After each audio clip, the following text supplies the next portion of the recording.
Meu Financiamento Solar, uma solução Banco BV. Novo ecossistema Gênix conta agora com um banco. Portal Solar, o sol é a solução. E Grid Consulting oferecem Um Lugar ao Sol, o podcast da Absolar.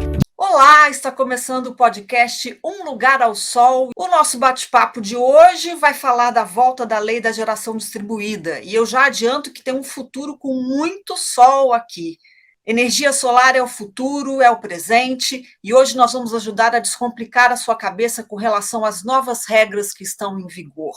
Não tem bicho-papão, não tem pegadinha, dá para fazer um excelente negócio se você é consumidor e se você é empreendedor. Aqui comigo nesse bate-papo, um time de primeira. Quem acompanhou as lives da Absolar sabe que essa dupla bateu um bolão comentando cada detalhe desse processo que levou anos para sair do papel. Bárbara Rubim, advogada, especializada em energia e vice-presidente de geração distribuída da Absolar. Bem-vinda, Babi. Obrigada, Pri. Já quero cumprimentar todo mundo que está ouvindo a gente, dizer que é um prazer estar de volta aqui no Lugar ao Sol para a gente falar desse assunto que é tão importante para a nossa sociedade. Tá certo. Guilherme Susteras, também empreendedor na área de geração distribuída e coordenador da Absolar. Bem-vindo, Susteras. Oi, Priscila. Oi, pessoal. Prazer estar aqui de volta. Dizer que, além de ser bacana esses debates que a gente tem aqui, eu sempre atualizo minha lista de música, viu? O pessoal que traz essas músicas com tema solar são sempre muito bons. Gosto da criatividade. E olha que tem música falando de sol, viu? É porque sol é fundamental mesmo, até na música, até na arte. É isso, sol é vida. Sol é vida.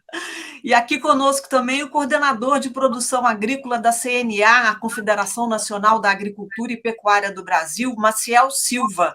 Bem-vindo, Maciel. Obrigado, Priscila. Satisfação estar aqui com vocês, com Bárbara, com Susteras. Prazer falar de energia solar com vocês. Que ótimo. Pessoal, para começar, eu gostaria de propor um ping-pong, um jogo rápido. Eu quero que cada um de vocês fale um ponto positivo que encontrou na nova lei da geração distribuída de energia solar. Vamos começar com Susteras? Olha, Priscila, para mim, o primeiro ponto de benefício da lei é o respeito ao passado, né? O respeito aos contratos assinados, o que o pessoal chama de direito adquirido. Né? A garantia de que as pessoas que acreditaram no Brasil e foram os pioneiros, investiram nos seus sistemas no passado, não vão ter a sua regra mudada do dia para a noite. Isso é um excelente exemplo. Acho que o Brasil sempre foi conhecido como um país que até o passado é imprevisível, e esse, para mim, é um excelente ponto de ter dado a segurança jurídica para quem já fez o seu investimento. E para você, Babi? Eu vou, dado que o Susteras já falou das flores aí, da segurança jurídica, eu vou acrescentar a maior possibilidade para novos negócios. A lei trouxe mais flexibilidade para uma modalidade que é super importante, que é a geração compartilhada, que é a modalidade de compensação que permite que quem não tem dinheiro para comprar o seu próprio sistema, ou mesmo uma área para instalar, consiga se aproveitar da energia solar, pegando um pedacinho de uma usina maior para a sua unidade consumidora. E com a lei a gente passa a ter mais modalidades de geração compartilhada, com associação, com condomínio. Então, acho que essa flexibilização vai impulsionar muito o crescimento do setor. E, Maciel, para você, um ponto relevante? Vocês me deixam por último aí, é complicado. Para te complicar, né? Não, mas eu acho que talvez, além de todos os pontos que já foram listados, eu acho que um ponto relevante é a definição das responsabilidades dentro do processo regulatório.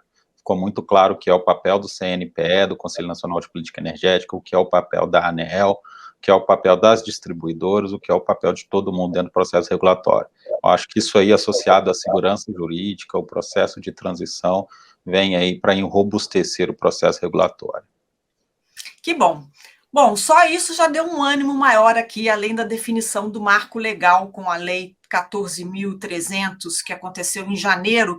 Nós também tivemos em julho um outro marco importante para a solar. Foi quando encerrou o processo liderado pelo CNPE, o Conselho Nacional de Política Energética, de contribuições para definir como vão funcionar as regras da GD daqui a 8 anos. Isso tem a ver com as regras de transição. Babi, qual que é o papel do CNPE ou CNPE depende de onde que a pessoa fala, qual é o sotaque. Eu, como mineira, falo CNPE. Por que ele entrou nesse samba? Quais os desafios que temos pela frente com essas contribuições que foram feitas? Ótima pergunta, Pri. O CNPE, também sou mineira, então também falo assim. Ótimo. É o Conselho Nacional de Política Energética, e ele é um órgão de cúpula do setor energético brasileiro. Então, ele é composto por representantes de diversos ministérios, da academia, da sociedade civil, e eu costumo dizer que ele é o farol do nosso setor. Então, o papel dele é lançar luz para o caminho que a gente quer que o setor energético, não só o elétrico, se desenvolva no país. E aí, a partir dessa diretriz que é lançada, os órgãos, o Ministério de Minas e Energia, por exemplo, a EPE, a ANEEL, vão trabalhar para entregar, para a gente conseguir passar por aquele caminho da melhor maneira possível. Então, qual que é o papel do CNPE dentro desse processo todo da geração distribuída? É conseguir fazer com que a gente tenha uma boa definição das diretrizes para calcular os custos e os benefícios que a geração distribuída traz para o nosso sistema elétrico. Então, o CNPE tem que analisar efetivamente quais são os parâmetros que a ANEEL vai usar para calcular todos esses custos e esses benefícios. É importantíssimo esse movimento, esse momento de definição de diretrizes, porque a gente sabe que, em tese, né, um Excel aceita tudo. E o histórico de toda a discussão desse processo de revisão da 482, que culminou na vinda da Lei 14.300, está aí exatamente para provar para a gente que, em matéria de fazer conta e de Excel, muitas vezes a ANEEL deixa a desejar. Então, a inclusão dessa atribuição para o Conselho Nacional de Política Energética veio para trazer um pouco mais de segurança para o setor, de saber que fazer esse cálculo, definir os custos e os benefícios da geração distribuída não seria um processo que ficaria a cargo exclusivamente da agência.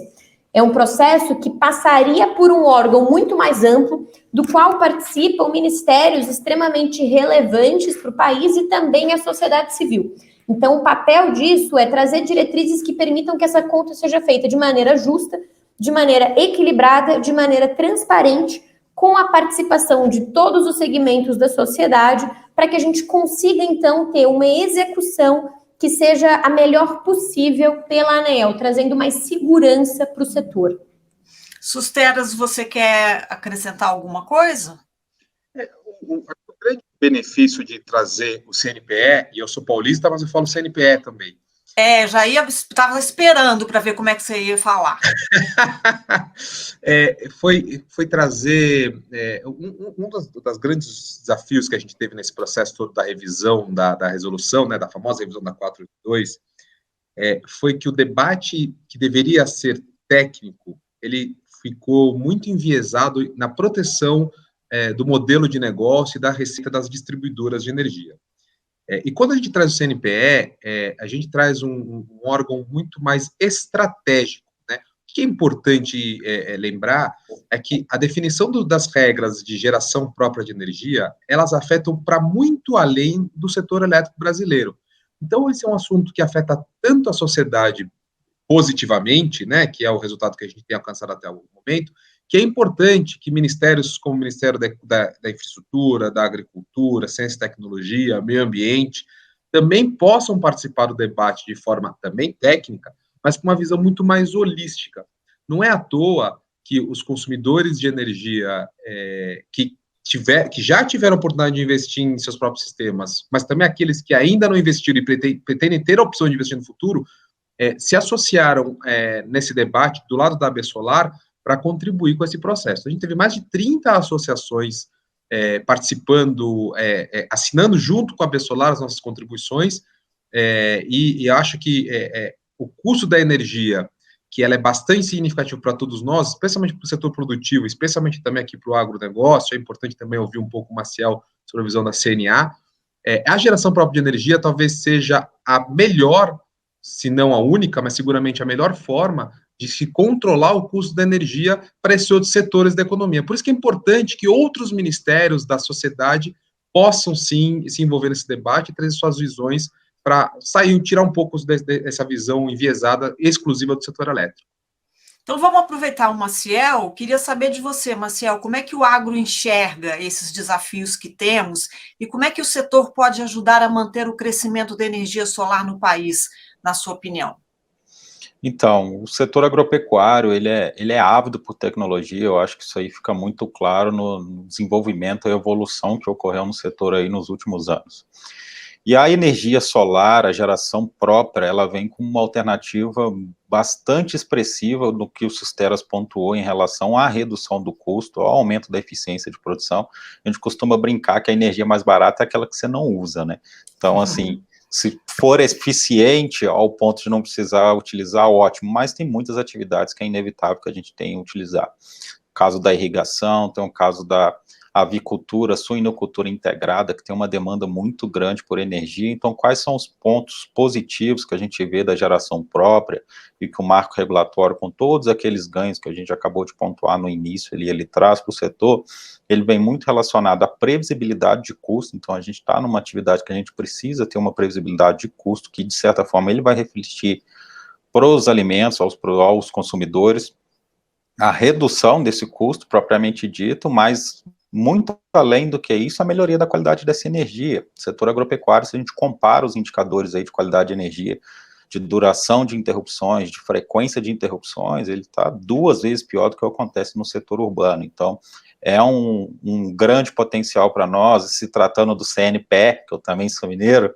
eu acho que você perdeu aqui de longe. Perdeu, a minerada está toda ganhando aqui hoje. Pois é. E quando a gente trata do CNPE no escopo, né, da discussão da lei, surge lá o tal do acerto de contas, né? O acerto de contas me lembra das confusões da escola, né? No final a gente acerta as contas, né? Tá aparecendo lá no final do período de transição, mas eu acho que ele vem muito com o objetivo de não ter aquele valentão do final da aula, sobrepondo o que seriam os mais fracos, eventualmente, dentro da discussão, e passa a ser um juiz de paz dentro da discussão ali. O que de fato é benefício, o que é custo dentro desse processo, como a gente pode discutir isso aí de forma igualitária, né?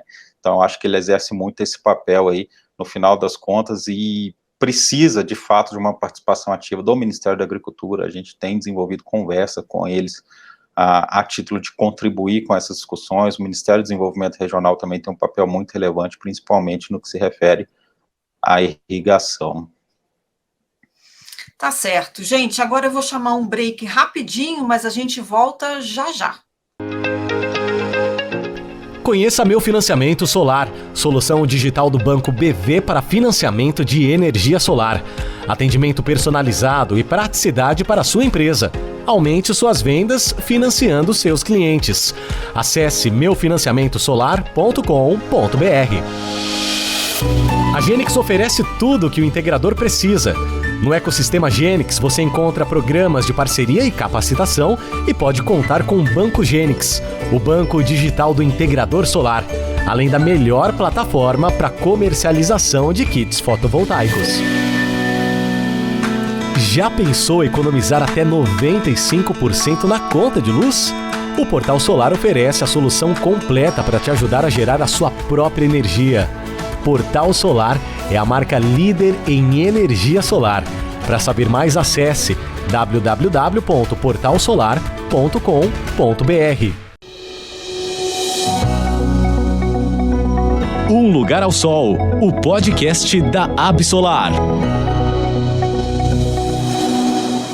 Estamos de volta. Perguntamos a Yasmin Jorge, gerente comercial do Meu Financiamento Solar, como está a questão dos pedidos de financiamento à energia solar esse ano em relação ao ano passado? E qual é a previsão de aumento para os próximos anos? Vamos ouvir. Aqui no Meu Financiamento Solar, a gente nota uma crescente de 318% de procura por financiamento quando a gente compara ao mesmo período do ano anterior. E quando a gente olha projetos financiados, a gente cresce em 82%. O crescimento ele é muito exponencial e isso nos dá a certeza de que cada vez mais o ritmo ele é realmente acelerado. O consumidor ele busca a energia solar para combater a inflação e por isso a nossa expectativa para 2022 é que a gente mantenha minimamente esse crescimento, esse ritmo, concedendo aí cada vez mais linhas de crédito para esse consumidor final. Eu vou dar um passo para trás agora para explicar um pouco melhor essa transição que a gente estava falando no primeiro bloco, entre o que foi aprovado e o que vem pela frente. Quem tem geração própria de energia nesse primeiro momento, que são os primeiros 8 anos da transição, vai sentir um escalonamento na cobrança de créditos? Como é que isso vai bater de fato no bolso? Susteras, me ajuda nessa. Primeiro, eu queria saber se Yasmin e a Bárbara são primas, porque a voz das duas é muito parecida. Quem presta atenção, acho que é a Babi falando ali. Não, porém adoraria, tá? Porque eu tenho muito carinho pela Yasmin. Então, respondendo a sua pergunta, Pri, quem já tem sistema ou quem protocolar pedido de conexão nas concessionárias de distribuição até o dia 6 de janeiro de 2023, vale a regra de hoje, que é tudo aquilo que você injetar e não tudo que você gerar de energia e não consumir imediatamente, portanto, você vai injetar na rede da concessionária, você tem até 5 anos para resgatar numa proporção 1:1.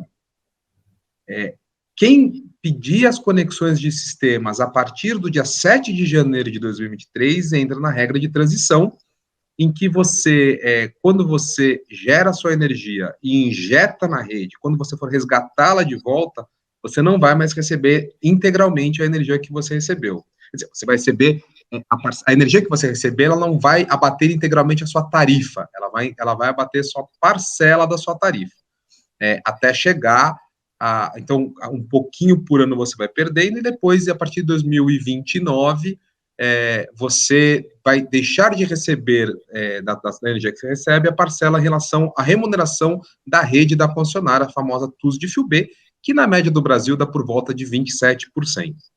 E a partir de 2029, 2030, entra uma regra que ainda vai ser definida, ainda vai ser calculada, que é justamente o que o papel do CNPE está fazendo agora, que é dar as diretrizes para que até julho do ano de 2023 a ANEEL faça essas contas e determine essa relação que não vai ser 1:1, pode ser que seja 1:0,73, ou pode ser qualquer coisa no meio do caminho, porque depende das contas.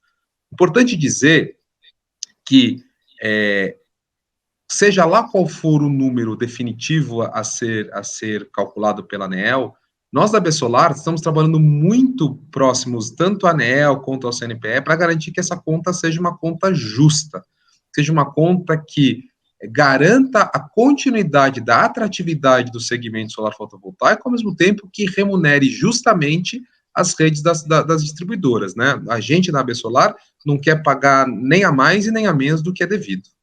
Uhum. No caso do agro, Maciel, qual que é a percepção de vocês com relação ao ganho que o Brasil tem quando investe em solar no campo? Existe um efeito dominó na cadeia de alimentos e que bate no bolso do consumidor? Sem sombra de dúvida, porque quando a gente está discutindo aí nos investimentos na geração própria de energia, tem a frente de redução de custo de produção direta, ou seja, eu ter um acesso a uma energia mais barata, mas tem também a frente da qualidade, que ela está muito atrelada à questão do custo também. Para algumas atividades, por exemplo, a pecuária leiteira, a energia elétrica ela é um insumo necessário que ela precisa de uma continuidade para a garantia da eficiência da produção de fato. A operacionalização da ordenha, por exemplo, ela demanda que a eletricidade esteja lá disponível exatamente naquele momento para que a ordenha ocorra e posteriormente no resfriamento desse leite. Então, imagina a interrupção de uma energia que dure aí mais de 24 horas ou 12 horas que seja, além dessa operação ela não ocorrer, e aí ele ainda assim vai ter que descartar esse leite, na maioria dos casos, e pensa, de você reduzir produção ou descartar a produção, você está diretamente afetando aí o preço desse alimento. Então, isso ocorre muito pela ausência da qualidade ou por uma qualidade ruim dos serviços prestados pelos distribuidores. A partir do momento que eu passo a gerar a própria energia e melhorar a qualidade desse serviço, isso aí reflete no custo de produção e, por consequência, no preço dos alimentos para a população. Além disso, eu vou um pouco além, porque muitas das tecnologias que a gente tem avançado hoje, principalmente as tecnologias que a gente tem um escopo, um viés muito sustentável atrelado a elas, elas estão vinculadas a uma fonte de eletricidade e a energia solar tem surgido como uma alternativa muito grande. Ainda ontem eu estava no congresso Nacional de Irrigação e Drenagem, e as principais tecnologias que surgiram, que foram apresentadas, elas estavam atreladas à autonomia de operacionalização desses sistemas, utilizando aí da energia solar. Então, fica explícito que, assim, os avanços produtivos, os ganhos de produtividade, os ganhos estão muito relacionados aí à energia solar fotovoltaica e, principalmente, à regulamentação adequada do setor. Por isso que a gente fala, né, que solar é presente, mas solar é futuro também, né? A gente está sempre falando essa frase aqui. Tem uma coisa na conta de luz de quem tem energia solar que sempre gera dúvida para o consumidor, o pagamento da taxa mínima. Quer dizer, mesmo quem tem excedente de energia precisa pagar esse valor. A Lei 14.300 traz alguma mudança para essa regra ou nos percentuais, Babi? Traz sim, Pri. Primeiro, vamos dar um passo atrás, só para a gente explicar para quem está ouvindo a gente um pouquinho mais sobre essa questão da taxa mínima, né? Eu costumo dizer que essa taxa, que tem o nome de custo de disponibilidade, é como a consumação mínima. Quando a gente vai num bar que tem a tal da consumação mínima, né?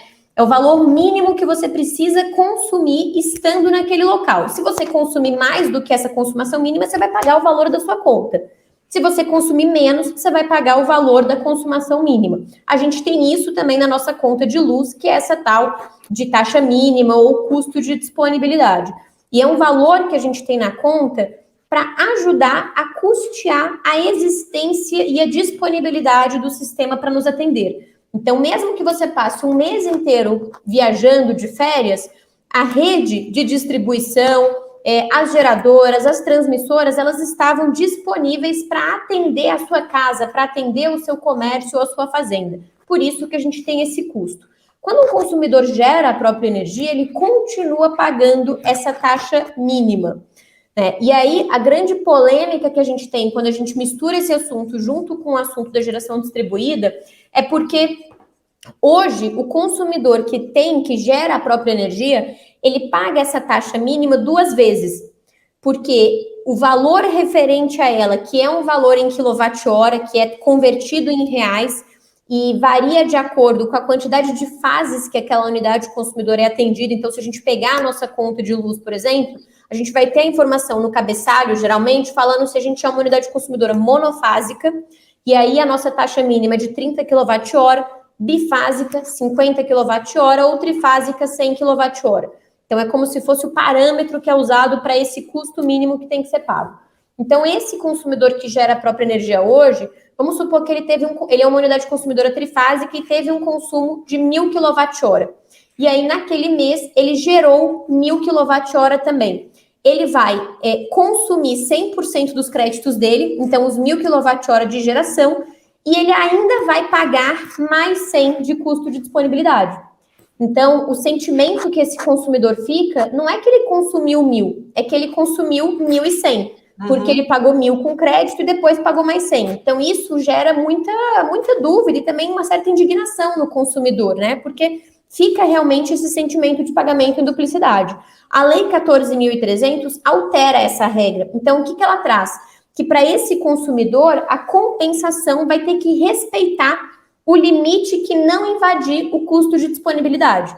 Então, no nosso exemplo, por exemplo, se ele consumiu 1.000 kWh, também injetou na rede 1.000 e tem um custo de disponibilidade equivalente a 100, ele só vai consumir 900 dos créditos dele.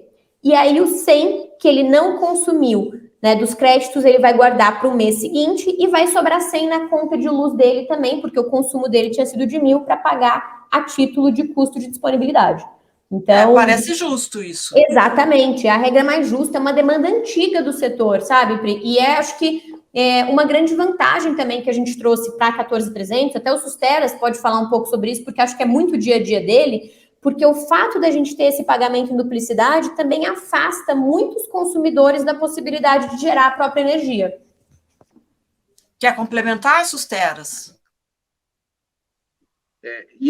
Esse lance da disponibilidade, ela, de um lado, tem essa confusão da cobrança dupla, e que, de fato, quanto você menos consome, menos atrativo é a geração solar, justamente por isso que a Gabi falou, porque você paga 2 vezes, mas ela também serve para lembrar e desmentir o tal mito de quem gera energia solar não paga nada para a concessionária, né? Que a rede, que a concessionária de energia, ela não está sendo remunerada pelo serviço que ela presta, e ela está sendo remunerada pelo serviço que ela presta, que é o fio que a gente está pagando pela taxa de disponibilidade.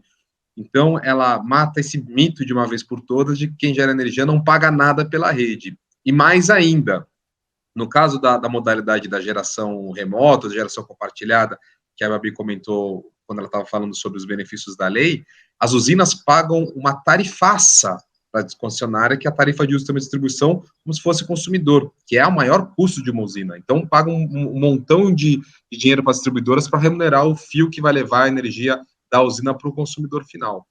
Então, tudo isso para dizer que, na realidade, sim, os consumidores com geração própria pagam para a concessionária pelo benefício ou pelo serviço prestado pela concessionária de uso da rede de distribuição. Se esse valor ele é justo ou ele não é justo, é uma outra discussão, e eu tenho certeza que as pessoas que saem de férias por um mês e recebem a conta do mesmo jeito, acham que é injusto, porque, afinal de contas, estão pagando uma coisa que não usaram. Talvez elas achem que estão pagando caro demais.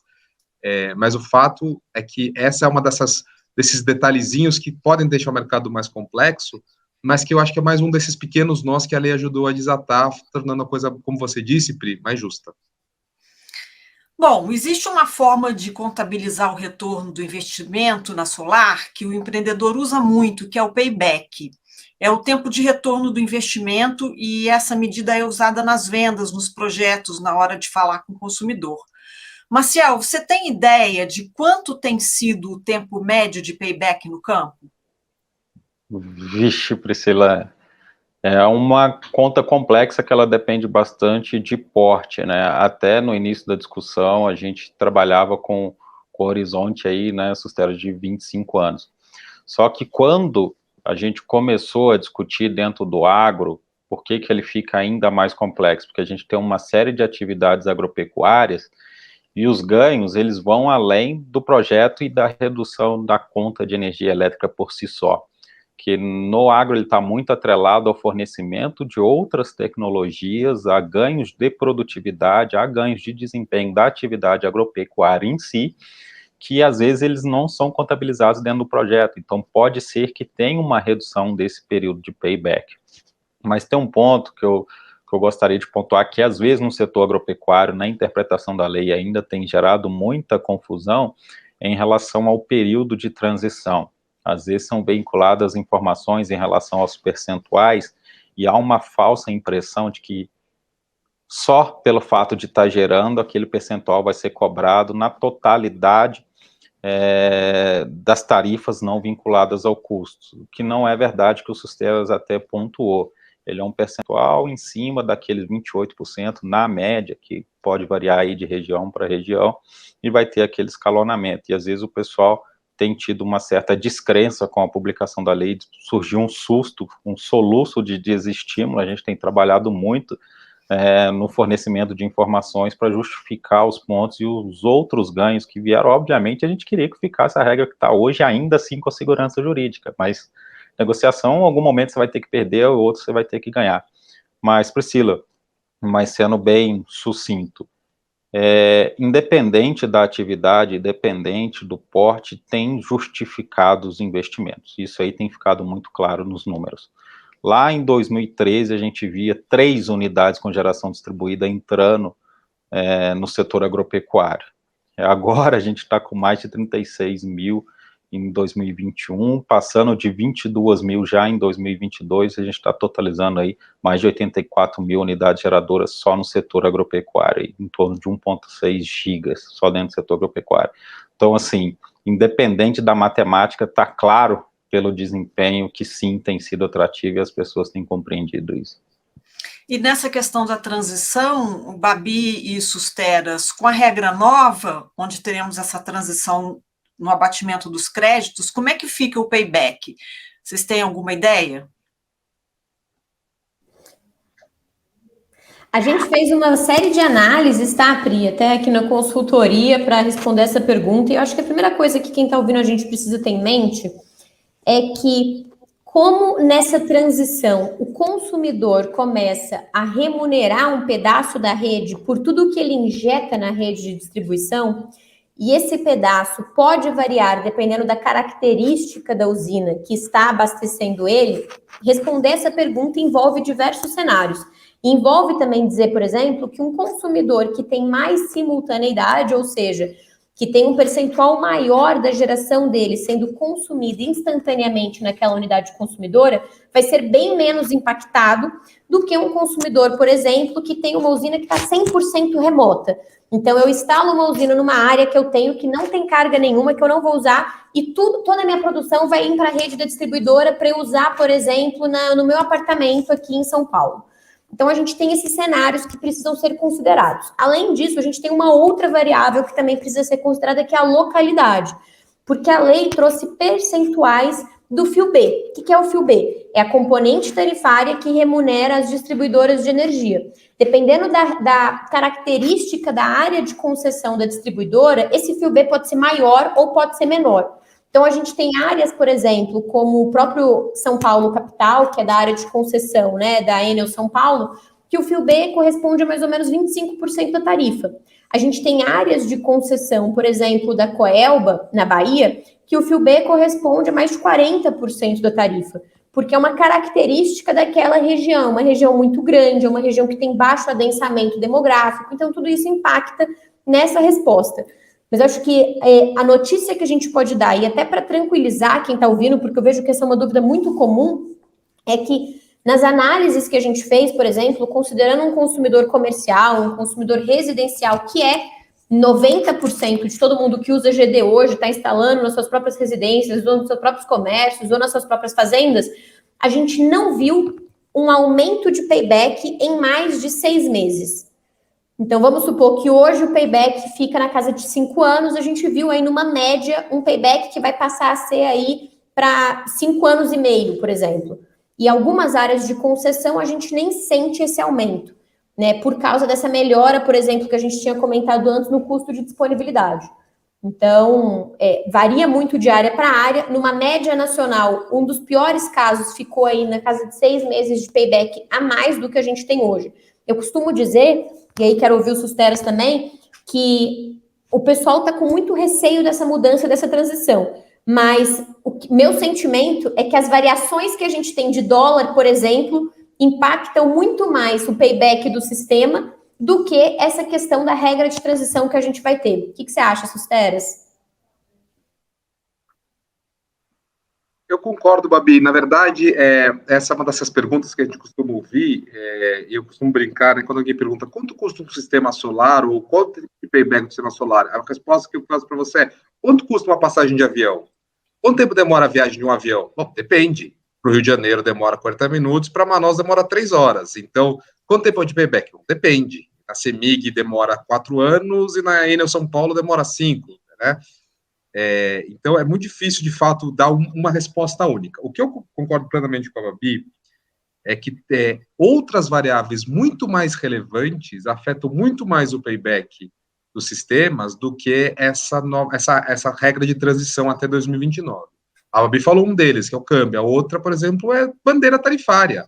Se tem bandeira ou se não tem bandeira, muda completamente a conta. Outro índice de reajuste das concessionárias. Se o índice da concessionária é muito maior ou muito menor que a inflação, muda completamente essa conta, muda muito mais do que a regra de transição em si.